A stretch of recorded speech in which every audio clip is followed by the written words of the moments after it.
AICC అగ్ర నాయకులు శ్రీమతి సోనియా గాంధీ మరియు రాహుల్ గాంధీ పేర్లను నేషనల్ హెరాల్డ్ కేస్ ఛార్జ్షీట్ లో ఈడీ చేర్చడానికి నిరసనగా హైదరాబాద్ ఈడీ కార్యాలయం ముందు కాంగ్రెస్ పార్టీ చేపట్టిన మహాధర్నా కార్యక్రమానికి కంటోన్మెంట్ ఎమ్మెల్యే శ్రీ గణేష్ తన క్యాంప్ కార్యాలయం నుంచి కార్యకర్తలతో కలిసి ర్యాలీగా బయలుదేరి వెళ్లారు. దేశంలో కాంగ్రెస్ పార్టీకి రాహుల్ గాంధీ గారికి వస్తున్న ప్రజాదరణ చూసి ఓర్వలేక బీజేపీ రాజకీయ కక్ష సాధింపులకు దిగుతుందని ఆరోపించారు. కేంద్ర దర్యాప్తు సంస్థలైన ఈడీ, ఐటీ ద్వారా సిబిఐలను ఆయుధాలుగా వాడుతుందని, గత 10 ఏళ్లలో ఈ సంస్థలు పెట్టిన కేసులు గమనిస్తే 95% పైగా కేసులు కేవలం ప్రతిపక్షాలు, బీజేపీయేతర పార్టీల వారిపైనే నమోదు చేసిందని ఎమ్మెల్యే చెప్పారు. బీజేపీని ప్రశ్నిస్తే కేసులు పెడుతుందని, ప్రతీకార చర్యలకు దిగుతుందని, బీజేపీ అధికారంలోకి వచ్చిన నాటి నుంచి చేసిన పనులు గురించి చెప్పుకోవడానికి ఏమీ లేక ప్రజలను సమస్యల నుంచి డైవర్ట్ చేయడం కోసం ఇలాంటి చర్యలకు పాల్పడుతుందని ఆగ్రహం వ్యక్తం చేశారు. ఎమ్మెల్యే క్యాంపు కార్యాలయం నుంచి పెద్ద ఎత్తున కాంగ్రెస్ నాయకులు, కార్యకర్తలు హైదరాబాద్ ఈడీ కార్యాలయానికి ర్యాలీగా బయలుదేరి వెళ్లారు. ఏదైతే కేసు ఈడీ వాళ్ళు ఛార్జ్ షీట్ ఫైల్ చేశారో దాంట్లో A1, A2గా సోనియా గాంధీ గారిని, రాహుల్ గాంధీ గారిని కావాలని బీజేపీ వాళ్ళు ఈడీ కేసుల వాళ్ళ మీద ఛార్జ్ షీట్ వాళ్ళ పేరు పెట్టినందుకు యావత్ భారతదేశంలో వారికి మద్దతుగా కాంగ్రెస్ నాయకులు, కార్యకర్తలు అన్ని ఈడీ ఆఫీసర్స్ దగ్గర, అన్ని రాష్ట్ర ఈడీ ఆఫీసర్స్ దగ్గర ధర్నాలు, దీక్షలు చేస్తున్నారు. అందులో భాగంగానే ఈ రోజు మన రాష్ట్రంలో మన పిసిసి గౌరవ పిసిసి అధ్యక్షులు మహేష్ కుమార్ గౌడ్ గారి ఆధ్వర్యంలో ఈ రోజు మన హైదరాబాద్ ఉన్న ఈడీ ఆఫీస్ ముందు ధర్నా చేస్తున్నారు. అందులో భాగంగానే మన కంటోన్మెంట్ కాన్స్టిట్యున్సీ నుంచి విచ్చేసిన నాయకులకు, కార్యకర్తలకు, అందరి మీడియా మిత్రులకు నా ఒక హృదయపూర్వకంగా నమస్కారాలు తెలుపుకుంటూ, ఈ రోజు భారతదేశం అంతటా ఈడీ, సిబిఐ కేసెస్ ఏమైనా నమోదైందంటే దాంట్లో 95% కేసెస్ ప్రతిపక్షం మీదనే బీజేపీ వాళ్ళు చేస్తున్నారు. ఈ బీజేపీ వాళ్ళు పెడుతున్న కేసెస్ ఏది కూడా నిలబడతలేదు. కేసెస్ ఏమైనా పెట్టాలంటే అదానీ గారి మీద పెట్టాల్సినది ఉండే, గౌతమ్ అదానీ గారి మీద. వారి మీద పెట్టిన కేసెస్ కూడా ఇప్పటిదాకా ఏం పరిస్థితి ఉందో చెప్తలేరు, ఏం దర్యాప్తు లేదు. ఎవరైతే వేరే పార్టీలు బలంగా మారుతున్నారో వారిని బలీనంగా మార్చాలని ఒక ఆలోచనతో, కుట్రలో భాగంగానే బీజేపీ పార్టీ వాళ్ళు ఈ కేసెస్ పెడుతున్నారు. ఈ కేసెస్ కోర్టులో నిలబడది. ఎందుకంటే ఏదైతే నేషనల్ హెరాల్డ్ కేసు ఉందో, అది న్యూస్ పేపర్ ఏదైతే ఉందో అది పండిత్ జవహర్లాల్ నెహ్రూ గారు స్థాపించింది, కాంగ్రెస్ పార్టీ స్థాపించింది. దానికి అసోసియేషన్ ద్వారా పెట్టడం జరిగింది. దానికి పైసలు అవసరం ఉంటే కూడా కాంగ్రెస్ పార్టీ ఇచ్చింది. కాబట్టి ఒక కుటుంబంది వాళ్ళే ట్రాన్సాక్షన్ ఏదైతే జరిగిందో, పైసల ట్రాన్సాక్షన్ ఏమి లేదు, ఏమున్న అకౌంట్స్ ట్రాన్సాక్షన్ జరిగింది, వాళ్ళ అకౌంట్స్ లోనే జరిగింది. కాబట్టి దీంట్లో ఎలాంటి మనీ లాండరింగ్ లేకున్నా కూడా కావాలని దేశవ్యాప్తంగా రాహుల్ గాంధీ గారికి మంచిగా పేరు వస్తుంది, దేశ ప్రజల అభిమానం పొందుతున్నారు.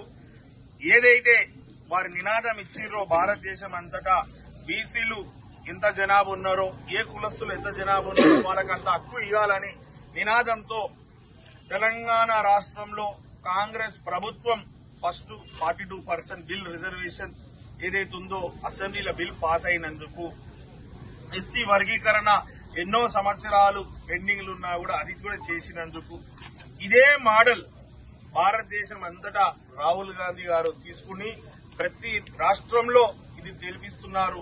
కేంద్రంలో ఉన్న వాళ్ళు కూడా చేయాల్సింది చేయలేదు.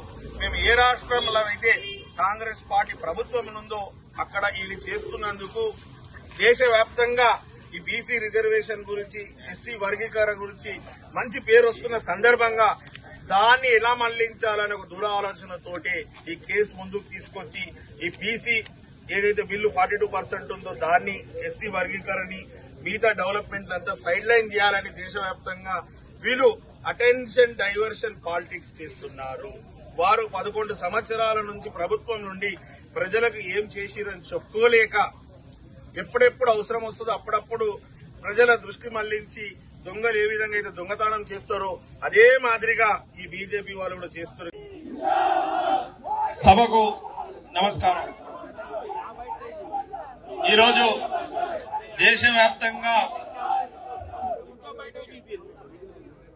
మోదీ గారు చేస్తున్న కుట్ర పైన తెలంగాణనే కాకుండా యావత్ భారతదేశంలో రాహుల్ గాంధీ గారు, సోనియా గాంధీ గారు ప్రజల సంక్షేమం, శ్రేయస్సు గురించి కష్టపడుతున్న తరుణంలో అందరు కాంగ్రెస్ వాళ్ళు వారికి అండగా నిలుస్తూ మోదీ గారు తీసుకున్న నిర్ణయం మీద నిరసిస్తూ ఈ రోజు ఇక్కడ ధర్నా చేయడం. ఎప్పుడైతే మోదీ గారిది, బీజేపీ గారిది ఒకటే పాలసీ, जब जब इलेक्शन रहेगा, जब जब राहुल गांधी जी का नाम बढ़ेगा, जब जब तेलंगाना स्टेट में हो और किसी स्टेट में जब अच्छा ही हो रहा हो उस स्टेट में, तभी जाके उनको ये ईडी केसेस याद आएगा। ईडी केसेस से उनका एक ही रीजन है, पब्लिक का अटेंशन डाइवर्शन करना। जैसा कि राहुल जी ने बताया, जिसका हिस्सा उसका उतना हकदार है बोल के बता के टोटल इंडिया में जो निनाद लिए, उसके लिए फर्स्ट स्टेट है अपना तेलंगाना स्टेट, जो 42% रिजर्वेशन बिल सैंक्शन करा और एससी क्लासिफिकेशन, एससी वर्गीकरण बिल भी पास करे, सो अपने स्टेट में है। यही दो बात जो एआईसीसी का प्लीनरी गुजरात में हुआ था, राहुल गांधी जी ने तमाम देशवासियों को बता रहे थे, हमारा रोल मॉडल तेलंगाना स्टेट में जो हमारा सरकार है, वो सरकार में जो इम्प्लीमेंट करे वही इम्प्लीमेंटेशन देश भर में करेंगे बोल के जो निनाद लिए, उसको डर के आज इमीडिएटली जो ईडी केस में नेशनल हेराल्ड में चार्जशीट में उनका नाम दाखिल करे। ये दाखिल करने से हम देश लाने वाले में लड़के जो इतना बलिदान दिए, इतना साल से है, ऐसा छोटा छोटा केसेस को डरने वाला नहीं है। तमाम देशवासियों गांधी परिवार के लिए खड़ा होंगे। ऐसा झूठा केस कितना भी बनाने से हम डरने वाले नहीं है।